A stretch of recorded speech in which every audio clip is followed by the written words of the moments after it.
Selamat pagi bagi kita semua. Marilah kita memberi waktu sejenak untuk mendengarkan firman Tuhan dan memohon kekuatan kepada Tuhan di dalam doa.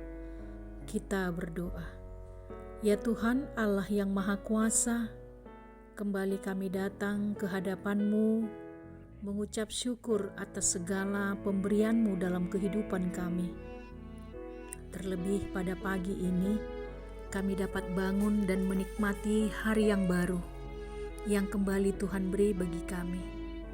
Kiranya Engkaulah ya Tuhan yang menolong kami sepanjang satu hari ini, ketika kami melakukan segala pekerjaan kami. Dan biarlah firman-Mu yang akan kami dengarkan dapat kami lakukan sepanjang kehidupan kami. Terpujilah Engkau ya Tuhan Yesus, kami berdoa kepadamu. Amin. Firman Tuhan pada pagi hari ini, Senin 19 Mei 2025, tertulis dalam Efesus 1 ayat 2, demikianlah bunyinya. Kasih karunia dan damai sejahtera dari Allah, Bapa kita dan dari Tuhan Yesus Kristus menyertai kamu. Demikianlah pembacaan firman Tuhan. Saudara-saudari yang dikasihi oleh Tuhan Yesus Kristus, kasih karunia adalah dasar keselamatan kita, sebab kita tidak dapat mengusahakan keselamatan kita sendiri.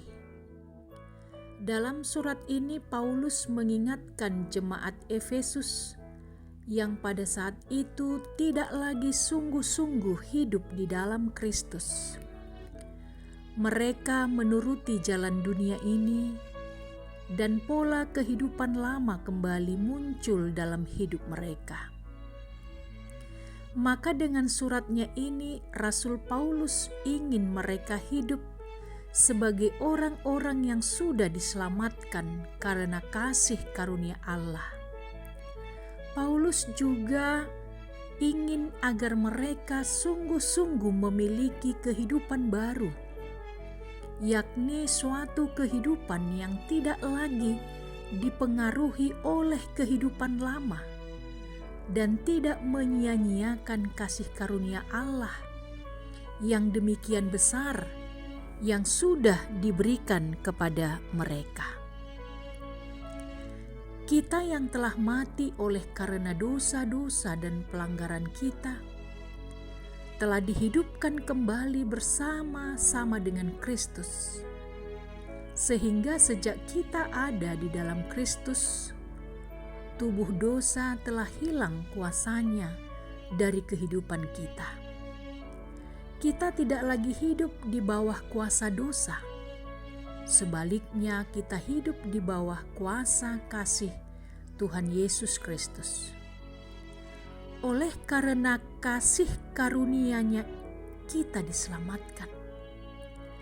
Ia membangkitkan dan memberikan tempat bagi kita bersama-sama dengan Dia di sorga. Kita yang telah mati karena kesalahan dan pelanggaran kita, tetapi di dalam Kristus kita dibangkitkan dan dihidupkan kembali.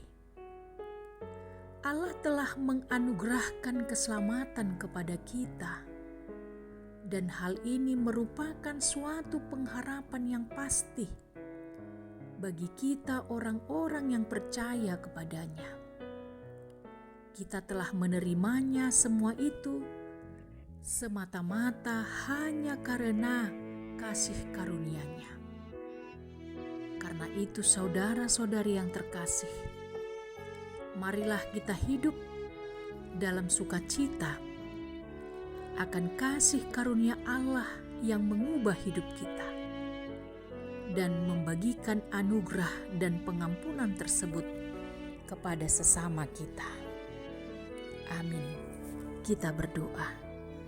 Ya Tuhan Allah, kami sungguh bersyukur atas kasih karunia yang Engkau beri bagi kami, sehingga kami mendapatkan keselamatan dan mampukanlah kami Tuhan untuk dapat hidup sesuai dengan panggilan kami sebagai orang-orang yang telah Engkau selamatkan.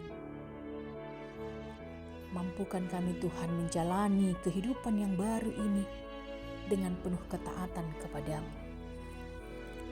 Dan pada pagi ini Tuhan, kembali kami berdoa untuk seluruh warga jemaat-Mu.